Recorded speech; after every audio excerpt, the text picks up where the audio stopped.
तो आइए हम देखते हैं आज विशेषण। हिंदी में विशेषण की जो है कि हिंदी में विशेषण आज इसका हम चर्चा करते हैं।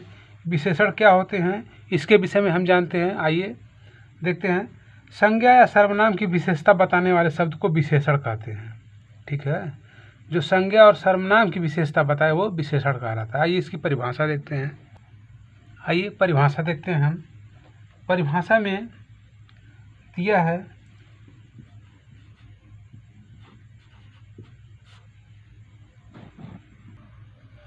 तो ये देखते हैं परिभाषा। संज्ञा सर्वनाम की विशेषता बताने वाले को विशेषण कहते हैं।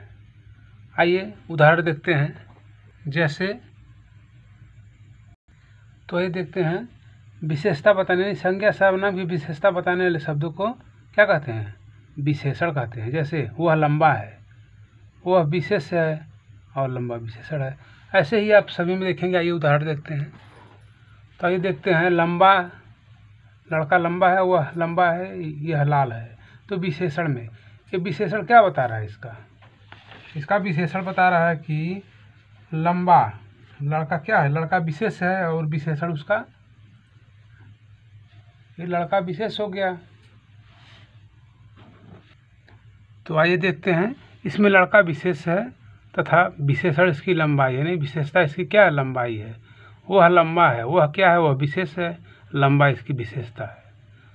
ठीक है। यह लाल है, यह क्या है, यह विशेष है, लाल उसका विशेषण है। इसी तरह से आइए अगला देखते हैं। आइए देखते हैं प्रविशेषण किसे कहते हैं। तो प्रविशेषण जो विशेषण की विशेषता बताता हो उसे प्रविशेषण कहते हैं। आइए इसकी परिभाषा देखते हैं।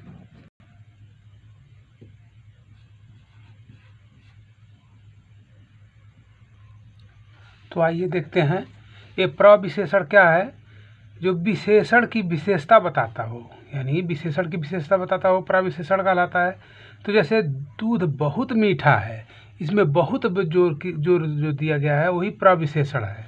तो प्रविशेषण ऐसे ही होता है, जोर देकर के अधिक बात करता है वो।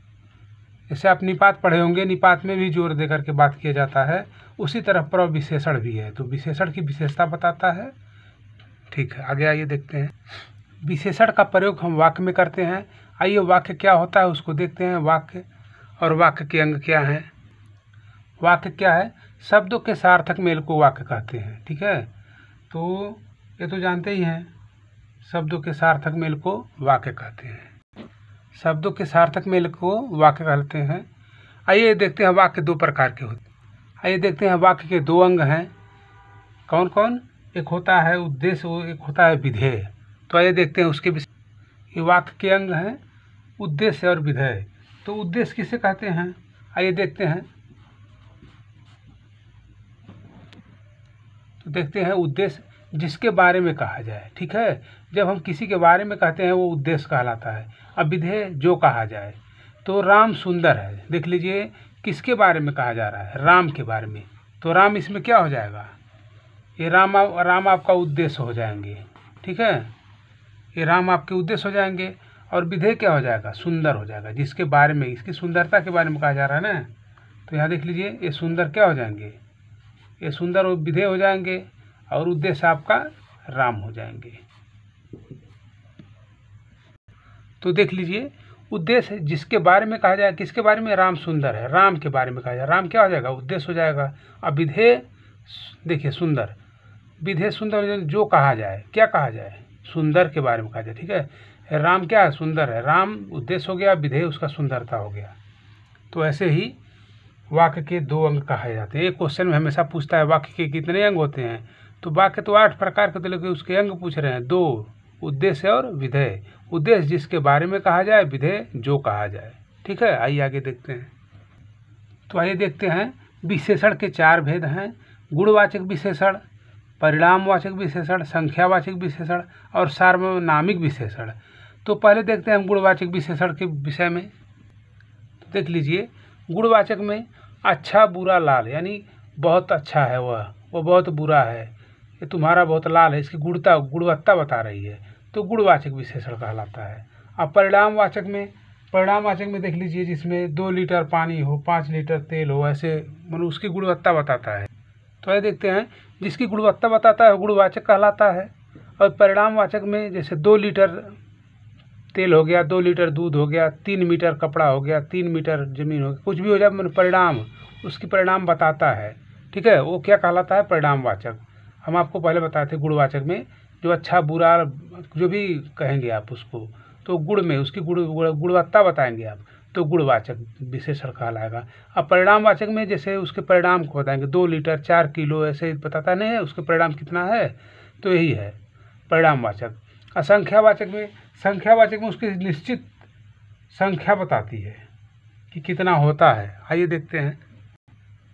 परिणामवाचक में 2 बताता है व्यवस्थाएं, और देख लीजिएगा उसी में फैक्टर में है।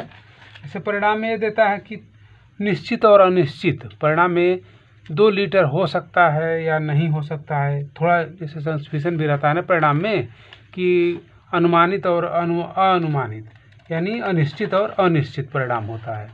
तो इसमें होता है परिणामवाचक में निश्चित और अनिश्चित दोनों होता है। तो इसको खाली सिर्फ परिणामवाचक जान लीजिए, इसमें अनिश्चित और निश्चित दोनों होते हैं। संख्यावाचक में जैसे 4 किलो या 2 लीटर कहा है ना, तो 4 आदमी मान लीजिए, ये निश्चित अनिश्चित दोनों हो सकता है। इसमें 4 आदमी मान लीजिए हैं, तो कितने आदमी हैं संख्या बता रहा है। जैसे आप समास से पढ़े होंगे द्विगु समास, तो संख्यावाचक होता है। तो वैसे इसमें भी है विशेषण में संख्यावाचक विशेषण, संख्या बता रहा है कितने आदमी कितने किलो। तो यहाँ 2 जो दे दिया है, ये लीटर तो परिणाम में चला गया, लेकिन 2 जो दे रहा है वो उसमें संख्यावाचक में चला जाएगा। उसी तरह से 4 ठीक है, 5 ये क्या बता रहा है, 4 5 जो बता रहा है आपका, ये संख्या बता रहा है, संख्यावाचक हो जाएगा, ठीक है। आगे आइए देखते हैं। आइए सार्वनामिक में क्रिया के पहले जो कि उसकी जो उसे सार्वनामिक विशेषण कब कहते हैं? जो सर्वनाम विशेषता के रूप में प्रयुक्त होता है, जो सर्वनाम विशेषण के रूप में प्रयुक्त होता है उसे सार्वनामिक विशेषण कहते हैं। आपने तो पढ़ा है उसमें। तो सार्वनामिक में क्या है? जो सर्वनाम विशेषण के रूप में प्रयुक्त होता है। जैसे यह देखो, ठीक, क्या कर रहा है वो, बुला रहा है ना, सार्वनामिक कर रहा है, यह देख लो, सभी लोग देख लो, सार्वनामिक कर रहा है, ठीक है। यह खेलेगा, कोई उसको पकड़ के लाया लड़के को, कह रहा है ये खेलेगा, सार्वनामिक बता रहा है इसको कि ये खेलेगा, तो ये सार्वनामिक होता है। क्या होता है इसमें? क्रिया के पहले का सर्वनाम होता है। जैसे क्रिया के पहले का, पहले खेले नहीं ना, खेलेगा, अभी उसको पकड़ के लाए हैं, बताएंगे ये खेलेगा। यह देखो, अभी दिखाए नहीं, अभी देखने के लिए कह रहा है, देखो, सार्वनामिक करें, ये सार्वनामिक विशेषण कहलाता है। जैसे यह देखो, यह फूल देखो, यह खेलो, यह खेलेगा, ऐसे जो कहेंगे ना, यह लड़का खेलेगा, तो ऐसे सार्वनामिक किया जाता है, सार्वनामिक विशेषण कहलाते हैं। तो शॉर्टकट में देख लीजिए विशेषण कितने प्रकार के होते हैं। तो सिर्फ विशेषण का यही अर्थ जो अक्षर है आपका, इसको मात्रा वात्रा में गिनिएगा, इसका बता रहे हैं आपको। आगे आइए देख लीजिए विशेषण के भेद कितने हैं। ये सिर्फ शब्द गिनिएगा, मात्रा मत गिनिएगा। अभी देखिए 1 2 3 4, 1 2 3 4, तो कितने हो गए विशेषण के भेद? 4। अब ऐसे आपने सर्वनाम में पढ़ा था, तो सर्वनाम में सभी मात्राओं को गिन के आपने बताया था सर्वनाम, ठीक है। तो इसमें ऐसा नहीं है, इसमें आपको विशेषण में इसकी सिर्फ इसके अक्षर को गिनिए, मात्राओं मत गिनिए। ये 4 प्रकार के होते हैं विशेषण, 4 प्रकार के होते हैं।